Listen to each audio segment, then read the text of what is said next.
নমস্কার বন্ধুরা, Ananya village cook চ্যানেলে সবাইকে স্বাগত জানাই। আশা করি আপনারা সবাই ভালো আছেন। জানেন তো, আমাদের কলা বাগানে কাঁঠালি কলার কাঁদি পেকেছে, তো কেটে নিয়ে চলে এসেছি।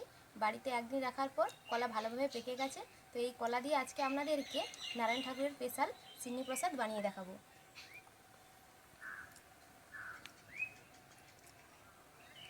আপনাদের বাড়িতে যখন নারায়ণ পুজো হবে তখন আপনারা ব্রাহ্মণের হাত দিয়ে এভাবে বানিয়ে ঠাকুরকে প্রসাদ নিবেদন করবেন। আর আজকে আমরা কিভাবে এই সিন্নি বানাই আপনারা পুরো ভিডিওটা প্রথম থেকে শেষ পর্যন্ত দেখতে থাকুন। প্রথমে আমি নারকেল কুড়ে নেব।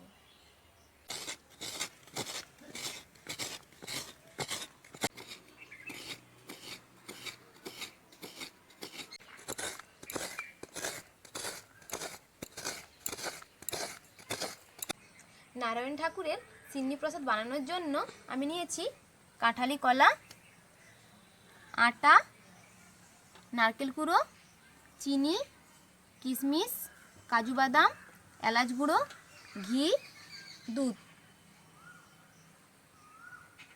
গামলাতে প্রথমে মা দিয়ে দেবে আটা,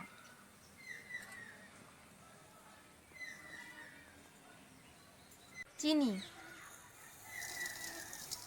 নারকেল কুড়ো, কাজু বাদাম, এলাচ গুঁড়ো, ঘি। বন্ধুরা, সিন্নি প্রসাদ বানানোর জন্য সবসময় বিজোড় কলা নিতে হয়। আর এই যে জোড়া লেগে আছে কলাগুলো, এগুলো না দেওয়াই ভালো। 9টা, 13টা, 22টা এই কলা দিলেই ভালো।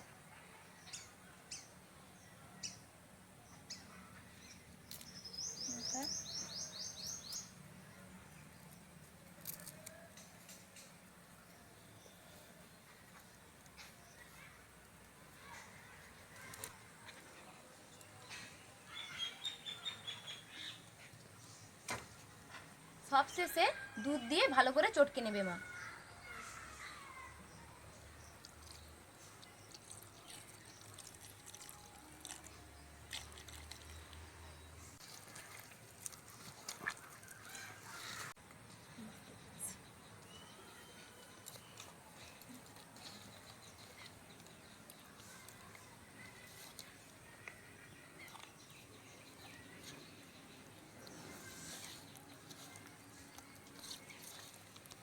সবশেষে চিনির ওপরে নারকেল কুড়া আর কিশমিশ, কাজু বাদাম ছড়িয়ে দেব।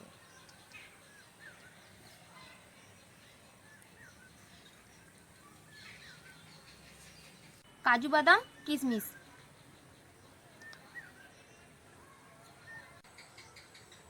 বন্ধুরা, আমার সিন্নি তৈরি হয়ে গেছে।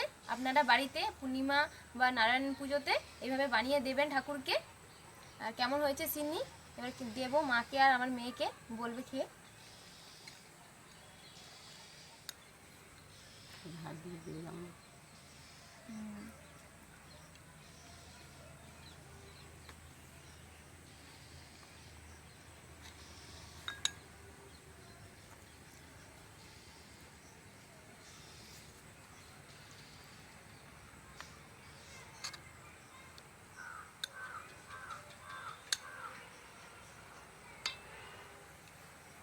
ধরো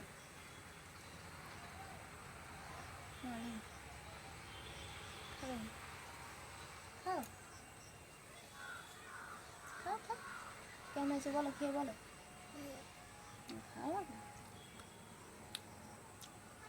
কেমন হয়েছে? ভালো, কেমন হয়েছে? ভালো হয়েছে, ঠিক আছে। বন্ধুরা, আপনারা সবাই সুস্থ থাকবেন, ভালো থাকবেন। আর যারা যারা আমার ভিডিও দেখছেন তাদের সবাইকে অসংখ্য ধন্যবাদ। এখানেই ভিডিও শেষ করছি। হয়ে যাবে তো, ধরো হাতে, ধরো হাতে, ধরো, খাও, আরও লাগবে দেবো। হ্যাঁ, আচ্ছা।